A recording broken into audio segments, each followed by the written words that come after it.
ዋና ውሸቶች መካከል ይሄንን ልንገራችሁ። ሪካርድ አድርጉት። ኢትዮጵያ በምትባል ምድር ላይ በፕሮቴስታንቱ ማህበረሰብ ላይ የተዋሹ 3 ውሸቶች። አንደኛ ጴንጤ ማርያምን ይጠላል የሚል ውሸት። እንደዚህ አይነት ውሸት፣ ጥቁር ውሸት፣ ዓለም ላይ የሌለው ውሸት ጴንጤ ላይ ተዋሸ። ምን ተብሎ? የመጀመሪያው ጴንጤ ማርያምን ይጠላል የሚል ውሸት። ጴንጤ ማርያምን የሚገባትን ይሰጣል፣ የማይገባትን አይጨምርም፣ ከሚገባት አይቀንስም። የጌታ እናት ናት፣ ኦብቪየስሊ ምንም ጥያቄ የለውም። ብጽዕት ናት፣ ትክክል ነው። እናንተ ጴንጤዎች ማርያምን ትወዷታላችሁ? አዎ። ዘምሩላት። አንዘምር። ለምን? መዝሙር ለእግዚአብሔር ብቻ ስለሆነ። እናንተ ጴንጤዎች ማርያምን ትወዳላችሁ? አትወዷትም እኮ። እንወዳታለን፣ በእውነት ይኸው ጌታን እንወዳታለን። ከወደዳችሁ ስገዱላት። አንሰግድላትም። ለምን? ስግደት ለእግዚአብሔር ብቻ ስለሚገባ። አለቅ። አትወዷትም እናንተ ጴንጤዎች። አውቃችሁ ነው ማርያምን እንወዳለን የምትሉት። በእውነት ጌታ ኢየሱስ ምስክር፣ እንወዳታለን። ስገዱላት። አንሰግድም። ዘምሩላት። አንዘምርም። ለምን? መዝሙር ሆነ ስግደት፣ ማንኛውም በመንፈስ የሚደረግ ማንኛውም ነገር ለእግዚአብሔር ብቻ ነው የሚገባው። የጸጋ ነሽ፣ የክብር ትንሽ ክብር የሚባል ነገር የለም። ተጠቅልሎ ለእግዚአብሔር ምንም ነገር አናስቀርም። ምድር ላይ ምንም ነገር ለማንም ሽርፍራፊ አናስቀርም። ከሰገድን ልጭ አድርገን ለእግዚአብሔር፣ ከዘመርን ጠቅልለን ለእግዚአብሔር፣ ከተንበረከክን ካሸበሸብን ምንም ነገር ከሆነ ለእግዚአብሔር። ሁለተኛ ጴንጤው ላይ የተዋሸው ውሸት፣ ጴንጤ በስላሴ አያምንም የሚል። እኛ ጴንጤዎች የስላሴ አማኞች ነን።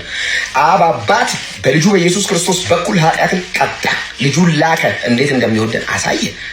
ዮሐንስ 3:16 እግዚአብሔር ዓለሙን እንዲህ ወዷል፣ ልጁን እስኪሰጥ ድረስ ዓለሙን ወዷል። አዎ አብ በልጁ በኢየሱስ ክርስቶስ በኩል ኃጢአትን ቀጣ። ወልድ በመካከላችን ተገኝቶ ስጋ ለብሶ እንደኛ ተመላለሰ፣ በእኛ መካከል ታየ፣ ተሰቃየ፣ ተገረፈ፣ ሞተ፣ ተሰቀለልን፣ ሞትን ድል አድርጎ ተነሳ፣ በሶስተኛው ቀን ተነሳ፣ በአባቱ ቀኝ በክብር ተቀመጠ፣ ዳግም ይመጣል ወልድ። ይሄንን የወንጌል ፕሮግራም መንፈስ ቅዱስ ማተም እያተመልን እያረጋገጠልን እየመሰከርልን አለን። 3ቱን አካላት አልካድንም፣ 3ቱ አካላት ላይ አልጨመርንም፣ አልቀነስንም።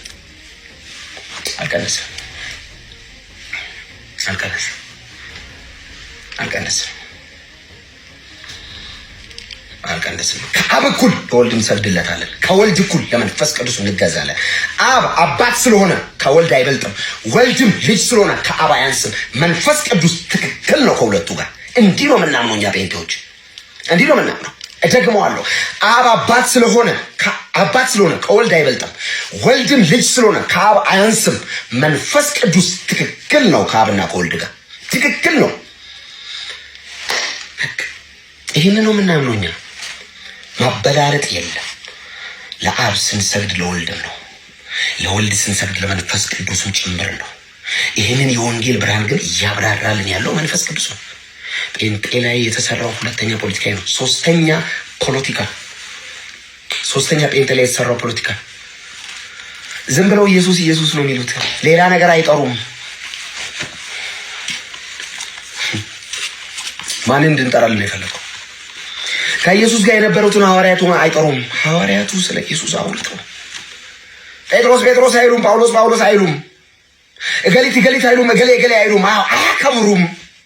ቅዱሳንን አያከብሯቸውም። እንዲሁ በነጠላ ነው የሚጠሩት ኢየሱስን ራሱ።